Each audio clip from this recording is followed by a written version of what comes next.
Halo kawan-kawan, kembali lagi ke Dynamite Podcast. Kali ini kami akan podcast bersama Bu Tuti, yaitu tentang podcast LGBT. Kita langsung aja mulai pertanyaannya ke Bu Tuti. Yang pertama, apa pandangan Bu Tuti mengenai LGBT? LGBT itu perilaku yang tidak dibenarkan, bisa juga perilaku yang menyimpang, juga perilaku yang tidak sesuai dengan ajaran agama, dan perilaku yang tidak sesuai dengan budaya ketimuran yang ada di Indonesia. Oke, ada tambahan lagi atau tidak, Bu? Yang kedua, pertanyaan kedua, kita lanjut pertanyaan kedua ya, Bu. Kalau gitu menurut Ibu, LGBT dalam segi agama dan sosiologis itu apa? LGBT dari segi agama, ya.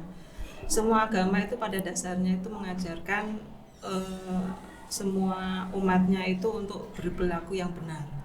Misalnya kayak ajaran agama Islam itu jelas ya dilarang di ajaran agama Islam dan hukumnya itu haram kalau menurut ajaran agama Islam. Tapi kalau menurut agama lain mungkin ya kurang lebihnya sama seperti itu. Itu cuma istilahnya itu mungkin bukan haram ya, lain mungkin ya istilahnya. Tapi kalau dari LGBT dari segi psikologis itu ada 3 ya dalam PPDGJ. Apa ya PPDGJ? Tahu nggak? Nggak tahu itu apa sih? Penggolongan diagnostik gangguan jiwa. LGBT itu merupakan gangguan jiwa. Jadi penyimpangan orientasi seksual yang bisa menular ke orang lain. Ya. Tetapi kalau dalam DSM itu Diagnostic and Statistical Manual of M-nya itu mental disorder, itu LGBT itu orientasi seksual yang bukan penyakit atau gangguan jiwa. Jadi kan beda-beda pendapat. Tadi yang awal tadi BPDGJ bilang gangguan jiwa, kalau DSM itu bukan gangguan jiwa. Terus yang terakhir itu menurut sebagian psikolog itu menyatakan bahwa LGBT itu LGBT itu termasuk perilaku bukan gangguan jiwa, tetapi lebih ke aktivitas yang salah. Jadi aktivitas seksualnya yang terganggu. Ya, itu kurang lebihnya. Oh, ya.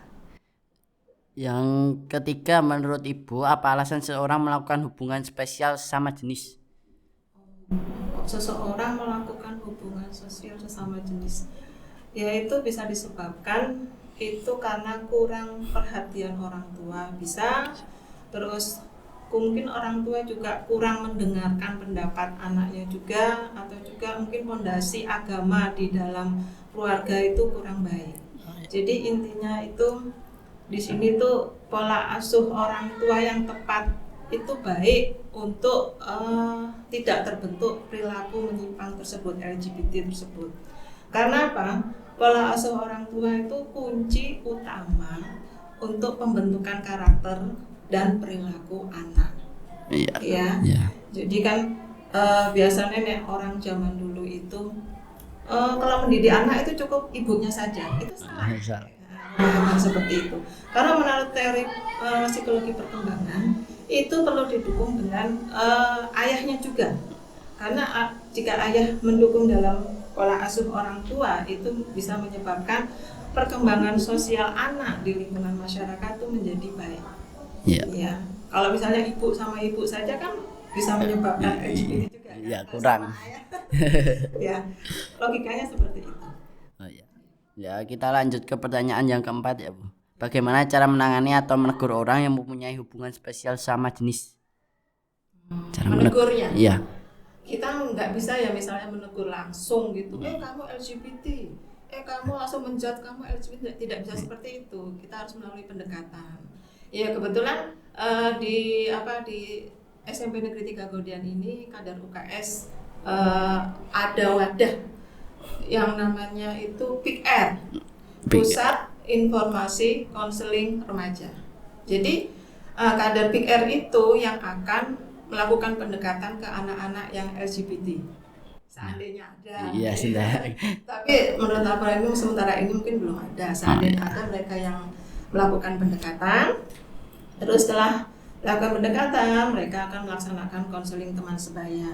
Jika tidak terwujud konseling, maksudnya penyelesaian konseling sebaya di kadar Big R itu tidak terselesaikan, bisa dialihkan ke guru BK. Nanti guru BK akan menangani.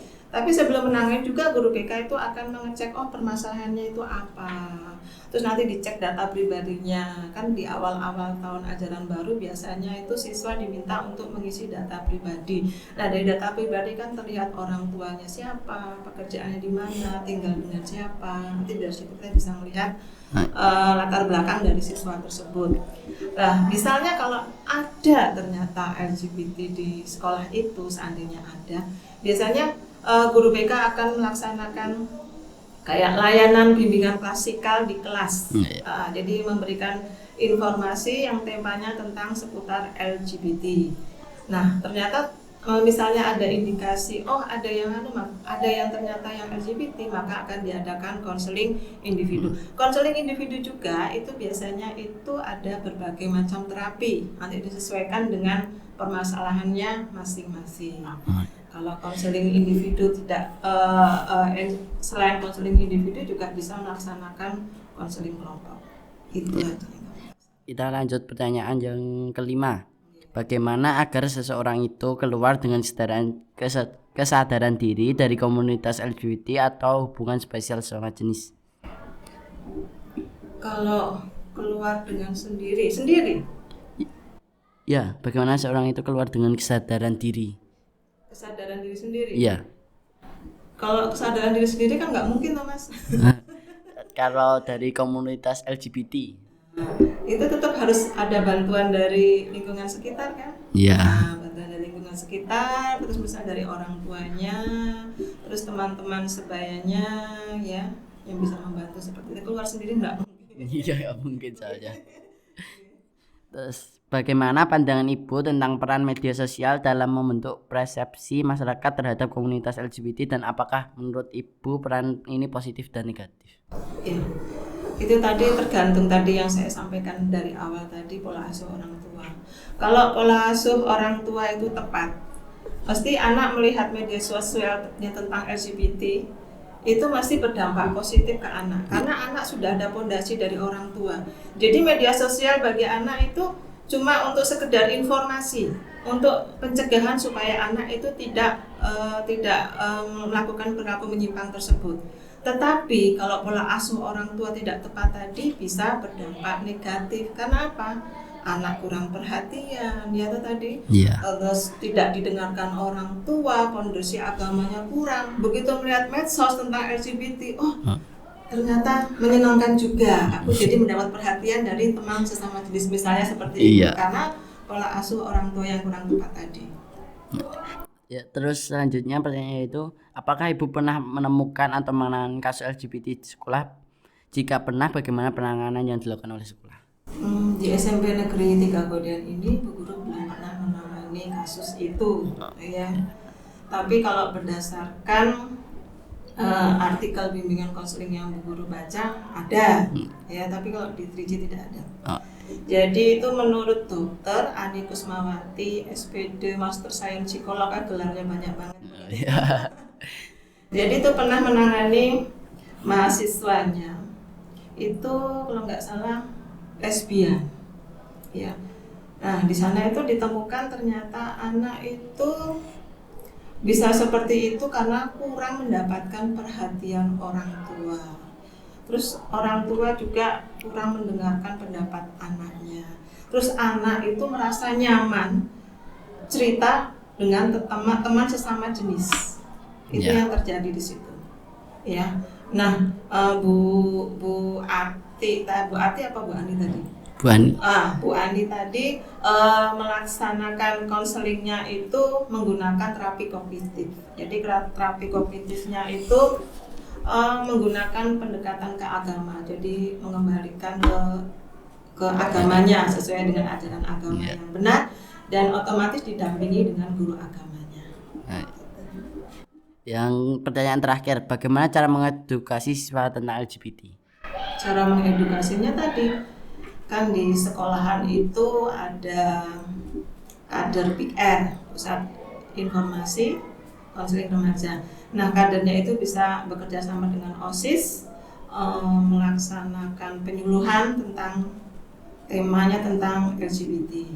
Terus tadi kayak misalnya ada masalah seperti itu, terus diadakan layanan bimbingan klasikal, tentu aja temanya juga tentang LGBT itu apa, terus cara pencegahannya bagaimana supaya tidak terjadi seperti apa, ya kurang lebih seperti itu. Oh ya, terima kasih atas jawaban Bu Tuti tentang LGBT. Terima kasih banyak sudah menjawab. Sekian dari podcast Dynamite. Makasih sudah menonton. Wassalamualaikum warahmatullahi wabarakatuh.